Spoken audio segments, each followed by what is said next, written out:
Upon its capture by Christian armies in 1099 AD, Jerusalem saw a large influx of Europeans traveling to the Holy Land. Such travel also increased crimes, with robberies and murder happening at startling rates for the unsuspecting pilgrims traversing through Muslim-held territories. By the 1100s, deaths and crimes were stacking up. A solution had to be created so faithful Christians could continue towards a safe pilgrimage. In 1118, Hugues de Payens, a French knight, and 8 of his relatives created the Poor Fellow Soldiers of Christ in the Temple of Solomon. This military grouping would later, and more succinctly, be called the Knights Templar.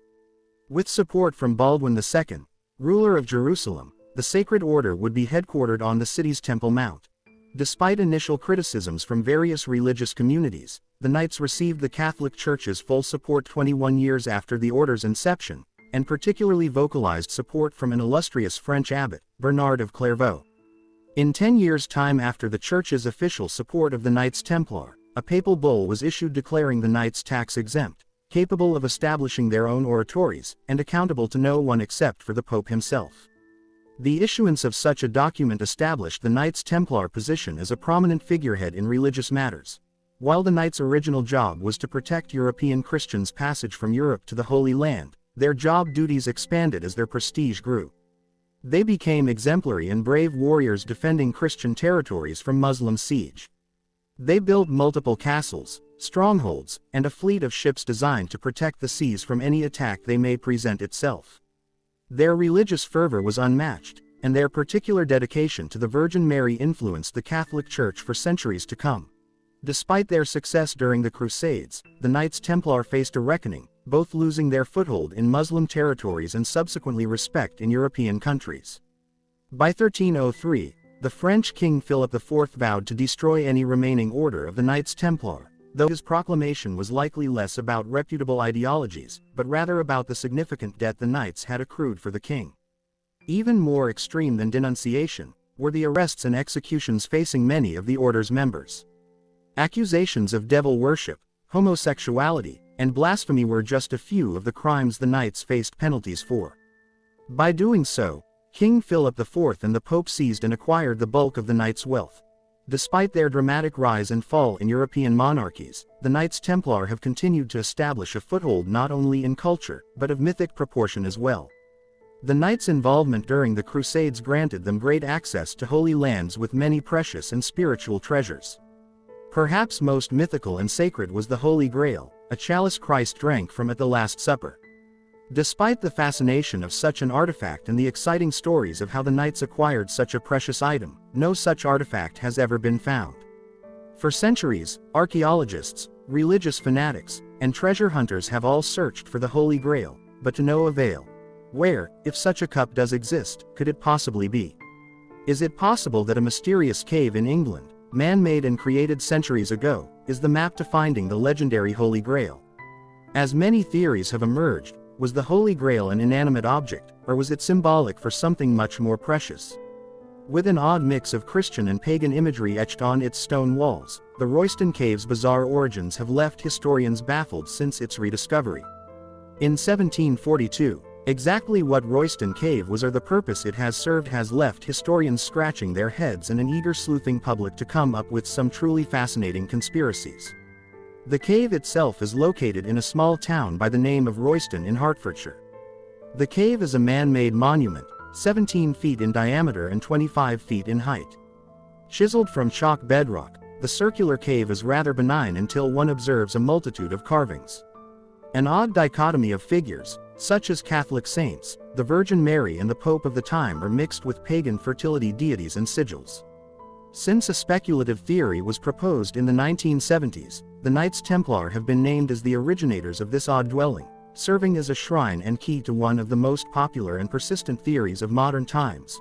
The Knights Templar were aware of and protected the bloodline of Jesus Christ. This theory supposes Jesus had a child with Mary Magdalene, the devout female follower sharing many important biblical stories with her male apostolic counterparts. With the persecution and death of Jesus, came an outright determination from Jewish rulers to destroy all traces of Jesus and his bloodline. Thus, the Knights Templar took responsibility of relocating Jesus's child and Mary Magdalene to an undisclosed location, and the knowledge of their whereabouts was passed down generation after generation to other honored members of the Knights Templar. The Holy Grail was not the chalice Jesus Christ had sipped from during his famed Last Supper. Rather, the Holy Grail was a child with blessed blood running through its veins. Perhaps one of the more pressing questions about the specific origin and purpose of the cave is its inception. However, even answering this question seems to cause contradictory and frustrating arguments among historians and archaeologists. The cave was rediscovered in 1742, and the initial clearance of the cave was not done in a fashion that resembles any of the careful procedure archaeologists are known for today. Shovels were used to clear and dig soil, and the soil was then shoveled into buckets that were pulled along rope, similar to an assembly line. The soil was said to contain a human skull and various artifacts, but none of these items were kept. Unfortunately, the carelessness of the 18th century archaeologists may have cost future historians a great deal, as these artifacts may have helped date the origin of the cave and its original occupants. The one piece of reliable information we do have regarding the cave's initial contents comes from antiquary William Stukely, who upon exploration in the same year, discovered a pipeclay cup. Due to a fleur-de-lis design located on the cup, Stukely mistook the cup for medieval origins. Despite his speculation, modern inspection of the slipware cup dates it to have been created around the 16th or 17th century. Many have proposed this cave to be a monument for future knights, imparting symbolic knowledge of their story and the location of Jesus's child. Why, then, would pagan imagery be included in much of the cave's carvings? Sheila na gig, a fertility symbol common in different parts of the United Kingdom, naked and displaying large, exaggerated vulvas, are carved alongside well-known saints, such as Saint Catherine of Alexandria. Her martyrdom story displayed, but without context, feels uniquely confusing juxtaposed with such graphic pagan depictions. Peter T. Holdcroft, an 83-year-old man who has been caretaker of the cave for almost 2 decades, holds nothing back in his own controversial opinions regarding the purpose of the cave and its connection to the Knights Templar. The secret of the Holy Grail can be found in Royston Cave. People often ask me about the whereabouts of the Holy Grail and have many different ideas about what the Holy Grail is, be it an artifact or a cup or a bowl. But the Holy Grail is the bloodline of Jesus Christ, and carvings in Royston Cave show that the Knights Templar believed in this secret heresy and offered prayers to Jesus's offspring. When one researches the history of the Knights Templar, we are told a story of a pious and exemplary set of warriors, all vowing to protect Christianity against its warring, criminal opposition. We are told the Knights' downfall was due to a shattering financial burden placed on the French king's shoulders, and this burden led to the imprisonment and death of the once revealed Knights members. Many believe in an alternative and untold history involving deceit and suppression of a knowledge that would shatter the Church's image of Christ they had worked tirelessly to build. With conflicting timelines, imagery, and purpose, historians are unable to provide the innately curious public with satisfactory information regarding this mysterious cave. The general consensus is that it was created in the 15th or 16th centuries and was used as a dwelling space for various people, who, slightly blinded by the cave's darkness, found themselves enveloped by slight delirium, producing incongruous images carved along the cave's walls.